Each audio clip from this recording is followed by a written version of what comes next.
여러분, 국민연금을 받을 수 있는 나이가 60세에서 65세잖아요. 그러면 대부분 은퇴 나이가 됩니다. 이때쯤 나는 노후를 좀 편하게 살겠다. 그래서 치킨집을 차리고 식당을 차리고 아니면 주점을 차리고 고깃집을 차린단 말입니다. 예, 그러면 국민연금이 어떻게 될까요? 국민연금. 무조건 국민연금은 깎입니다. 왜 깎이냐 하면요. 이것 때문이에요. 국민연금법 제63조 2항. 예, 정확하게 읽어드리면 가입 기간이 10년 이상이고 연금 수급 개시 연령에 도달하여 노령연금을 받고 계시는 분이 노령연금이요. 소득이 있는 업무에 종사하는 경우에 수급 개시 연령부터 5년 동안입니다. 소득 구간별로 감액률을 적용한 금액으로 지급한다. 이런 얘기. 소득 구간별로. 쉽게 말하면 여러분, 예, 이게 국민연금 자체를 60세에서 65세 이상의 돈을 벌 때는 줄인다는 이야기예요. 줄인다는 이야기. 현재 말입니다. 예를 들어 1960년생이다. 20년간 국민연금에 가입했다. 그러면 생애 평균 월급이라는 게 정해집니다. 처음부터 시작해서 끝날 때까지 받았던 평균 월급. 이게 생애 평균 월급인데 한 300만 원 된다고 쳐요. 300만 원.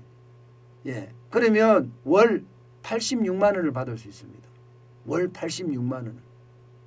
그런데 내가 소득이 있잖아요.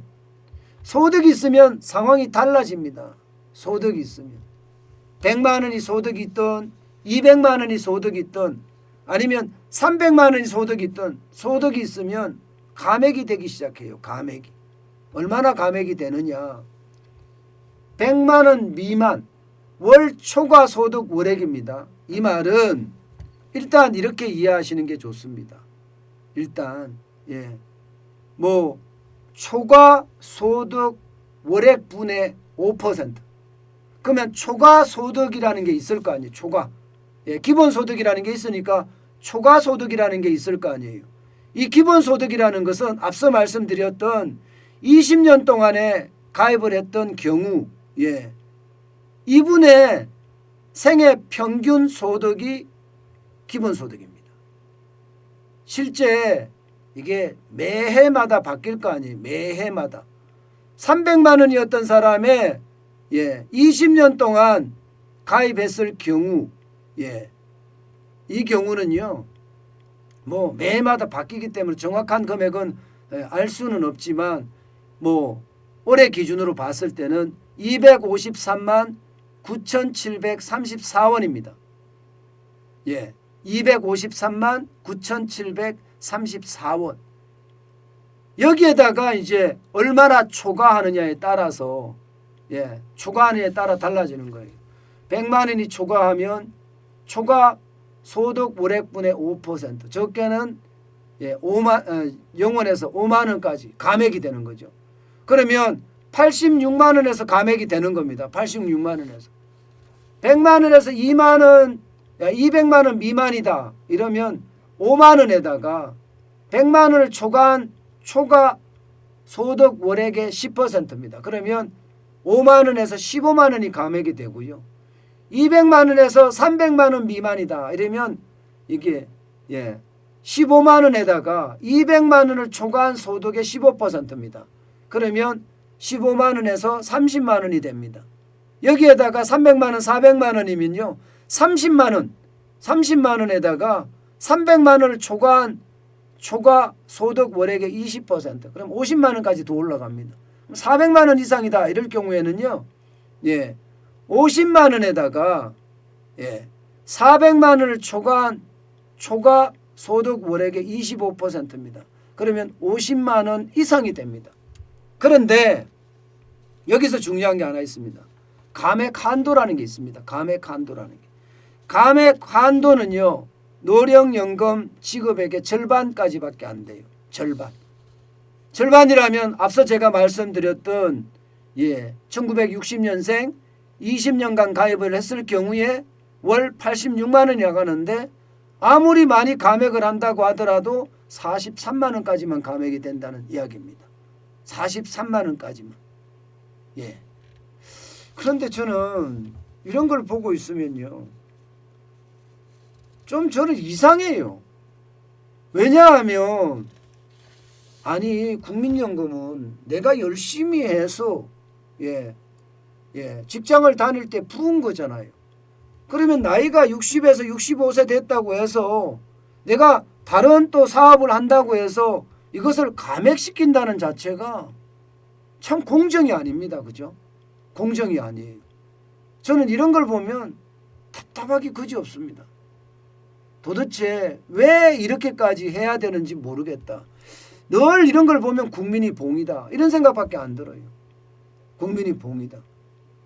아니 60세, 65세 저는 넘어서도 많은 사람들이 청년처럼 일하는 사람 많아요.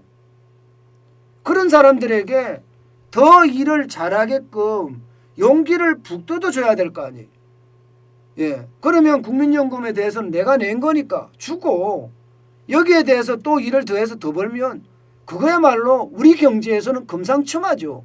뭔가 또 하나의 생산성이 올라가는 곳이 있다는 이야기잖아요. 그런데 정부가 사실상 법으로 이렇게 막았다는 것밖에 저는 되지 않습니다. 이렇게 막았다는 거. 좀 답답한 거죠. 좀 답답해요. 예. 저는 언제나 보면 말입니다. 이게 부자가 돈 버는 꼴을 못 본다? 예. 뭐 이런 것 같아요. 예. 자본주의라는 게 부자가 기본 아닙니까? 저는 부자에 대한 뭐 존경까지는 안 하더라도 저는 부자에 대한 인정은 해야 된다고 생각해요. 사실 부자들이 노블리스 오블리주까지 많이 하면 존경까지 저는 해야 된다고 생각하거든요. 그래야지 그 사람들이 우리나라에서 돈을 씁니다. 그렇지 않고 부자는 적폐 세력, 쉽게 말하면 때려잡아야 될 지주 뭐 이렇게 나오면요, 이거는 6.25 전쟁 때 지주들 끌어내서 인민재판하는 거하고 뭐가 다릅니까 여러분? 도대체 우리나라는요, 자본주의를 선택을 해놓고 그 자본주의를 스스로 망가뜨려 간다는, 전 그런 생각을 지울 수가 없습니다. 열심히 일하면요 보상을 받아야 됩니다. 미꾸라지가 용이 될 수 있어야죠. 그래야지 이게 공정한 사회 아닌가요? 저는 우리나라가 과연 그런 사회가 맞나?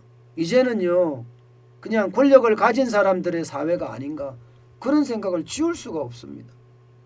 권력을 가진 사람, 돈 가진 사람, 부자는요 이 권력을 가진 사람의 하수인 같은 그런 느낌밖에 안 들어요. 그러니 참 답답하죠. 진짜 답답하죠. 저는 그 어느 때보다 함께 할 수 있는 세상이 됐으면 좋겠어요. 그래서 돈 많은 사람들은 좀 쓰고요, 돈 없는 사람들은 그만큼 또 더 일해서 더 벌고요. 그러면 거기에서 또 뭔가 부자와 가난한 자 사이에 새로운 노블리스 오블리주도 뜰 수 있는 거 아니겠습니까? 저는 그런 문화를 자꾸 만들어줘야지 부자와 가난한 사람들의 갈라치기를 계속하는 것은 저는 방법이 아니라고 생각해요. 대한민국의 100년 대계를 위해서 더더욱 말입니다. 함께 살 수 있는 방법이 지천으로 있는데 하필이면 자꾸 갈라치기 한다는 거, 그게 좀 안타깝습니다.